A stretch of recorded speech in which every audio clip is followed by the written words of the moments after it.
Good morning, Cynthia. Hello, Cynthia. Good morning, ladies. How are we this morning? We are good. How are you? Good, very good. Michigan Mama News appreciates your time in talking about February as American Heart Month and also heart failure. So I'll start with Beth. What is heart failure and its most common symptoms, and who is currently at risk? Well, that's a very loaded question. So let's break it down into pieces. So heart failure is a chronic progressive condition where the heart muscle can't pump enough blood and oxygen to your organs and tissues. And since you have this weakened heart muscle and this poor pumping action, the most common symptoms are number 1, shortness of breath. Number 2 is fatigue. And then number 3, patients will often get a lot of swelling or collection of fluid, especially in their feet, their legs, and their abdomen. Now, there are a lot of risk factors for heart failure or things that can predispose patients to developing heart failure. Primarily, those are things like uncontrolled high blood pressure, long-standing high blood pressure, coronary artery disease or blockages in the coronary arteries. And then sometimes heart failure runs in family, so there's a familial component or a genetic component. And then lastly, sometimes we never really know what the trigger is for patients who develop heart failure. So why is the need for hospitalization a sign of danger for people with heart failure? Well, because of the weakened muscle, and I talked about sort of the swelling and the collection of fluid, as you can imagine, as you begin to collect this fluid, especially in your lungs, you get very short of breath, very winded, can't lay flat. And we have to bring patients in the hospital to give them medications to get rid of the fluid.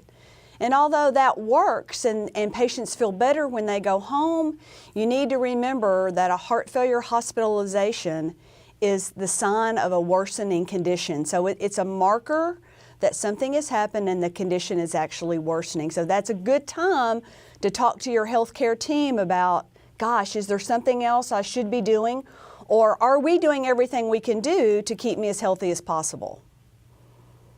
Well, how can people manage heart failure to help keep them out of the hospital? There are really 3 things I want to talk about. Number 1 is sodium restriction. So we ask patients to follow a low salt diet or a low sodium diet. When you eat salt or sodium, your body essentially becomes a sponge. A sponge will hold on to water, and now you have more fluid and more of that swelling that you have to begin with. So you can see how salt would be a problem. Number 2, we encourage patients to be as physically active as possible. We want you to exercise and have periods of rest. Your heart is a muscle, just like your legs, your arms, your biceps. So you have to work it a little bit with periods of rest. And then lastly, of course, is medications or medical therapy. So we do have medications to treat this condition. And in fact, Michelle and I are here talking today about Entresto, which is an approved medication that's been proven to keep patients out of the hospital and alive longer than one of the other leading heart failure medications. There was some new data recently. And although there were some limitations to the study, the new data showed that Entresto could be started in patients who are actually in the hospital, so during that hospital event. Now, Entresto is not correct or not right for everyone. So if you've had a severe allergic reaction called angioedema, this is not an appropriate medication. And for patients who become pregnant or are pregnant, can harm the fetus. So absolutely not indicated in pregnancy. And if you're on this medication, you will not be on other therapies like ACE inhibitors or angiotensin receptor blockers. So that's a lot to remember, I know, but that kind of conversation is very important to have with your healthcare team to say, this is my current regimen. Is this therapy right for me? And they'll help you decide whether or not you meet the indications. Great. Well, Michelle, when were you diagnosed with heart failure and what were your symptoms? I was diagnosed with heart failure about 2.5 years ago. And my symptoms were, if I walked from work to the parking lot, I had to stop 2 or 3 times in order to catch my breath. And so I had shortness of breath. I had a lot of swelling in my legs and in my feet. And then I went to my family doctor to get things checked out, and she referred me over to a cardiologist. Right. So how do you manage your heart failure? I manage my heart failure with low sodium diet, just like Beth was saying. I had to re-educate myself on how to cook and how to eat out.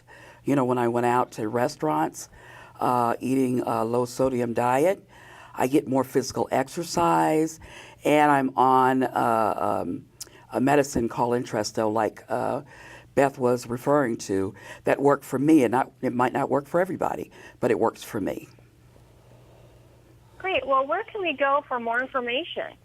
For more information about heart failure, please visit Entresto.com.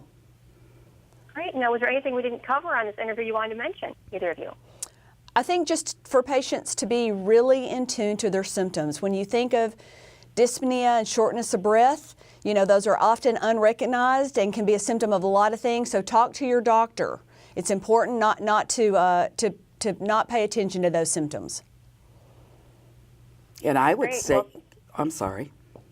go ahead. I was going to say, you only have one life, so just take care of it. Don't take it for granted. Wonderful. Well, thank you so much for the information today, lady. Thanks, Cynthia. Appreciate your time. Thank you for having us.